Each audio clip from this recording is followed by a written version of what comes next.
First of all, thank you guys for being on the phone. I told Nicole it's very strange to fall and be klutzy enough to fall, and then have people want to talk to you about how you fell. So it's a strange situation, but hey, it's also a good way to get back in touch with a lot of you guys, and so I appreciate you talking. What went through my head?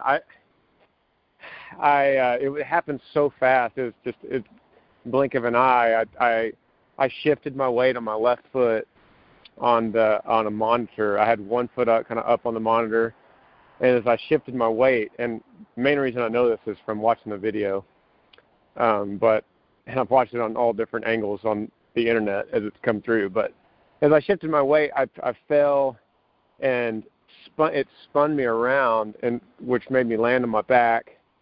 And so the first thing I thought was, as I hit, it was a really hard hit, considering how it was kind of a low stage. It's only about 5 feet, but I hit really hard for just 5 feet. And so I thought, something's really wrong. And they say with rib injuries, you could hear the crack. And so I definitely felt it. There was music playing, so I didn't hear it, but I felt something kind of crack inside.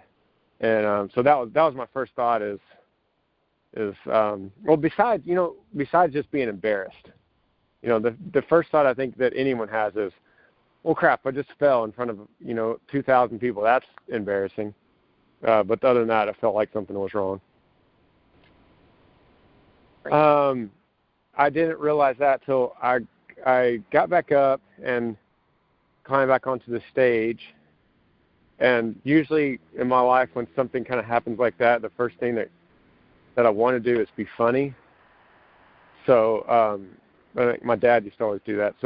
So I wanted to kind of give the, 2 arms in the air and, hey, I'm okay, yay, like I'm an Olympic diver or something, and stood up, but only one arm, my right arm came up and my left arm stayed down.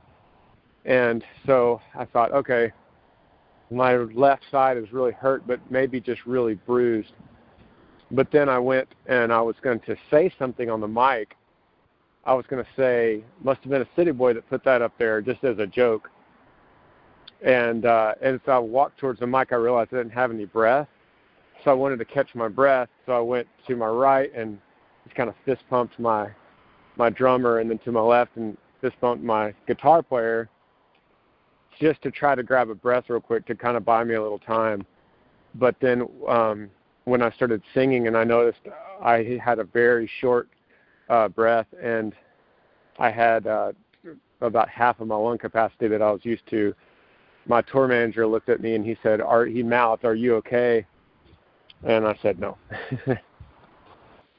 It never crossed my mind whether that was a decision or not. It never was. I never thought, do I have a choice to finish or not? It couldn't end the show couldn't end like that. It never can. And it's happened unfortunately, this happened a couple other times when I've gotten hurt, and this is the worst. But it can't end like that. People travel to see these shows. They pay money. They want to see some of the last couple songs that every artist builds up what he wants fans to really hear at the end, and they can't come to not hear those songs. So it didn't cross my mind to not finish them at all. I thought to myself, well, it doesn't end like this. It just doesn't. Whether or not I have to be carted off or drug off or or carried off, it's just not going to end like that. Where that comes from, I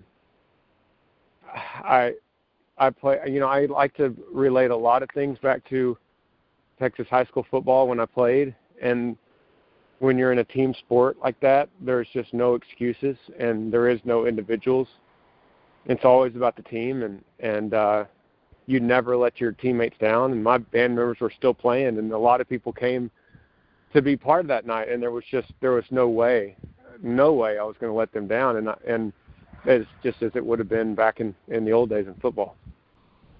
I, of course, I wanted to see it, and I sent it to my mother, and she was very upset that I sent it to her because she was going to try to not see it at all. But you can't see me hit the ground because I fall in front of the people.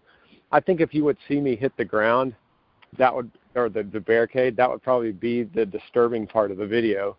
But you can't see that. You can't see the disturbing part. You just see me kind of carousel out of the picture and then get back up again. So I don't know. It looked as stupid as it felt. Well, I didn't, for the fall, I was singing the Earl Dibble song. I didn't have a guitar.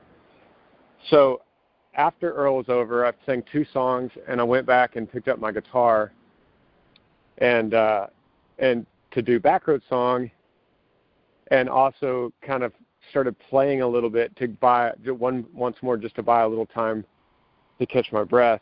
And so I went up to start singing the first verse, and that's when I knew, as I sang the first verse, I thought, well, this chorus is just not going to sound right if I break into it with half a lung or whatever's going on in my chest. So I just held out the mic, and very, very lucky that we had some amazing fans in New Jersey, and I don't think they knew something was wrong with me. I think they just thought, hey, this is the fun part of the night when he lets us sing, and I'm very thankful for that because I think it worked out okay.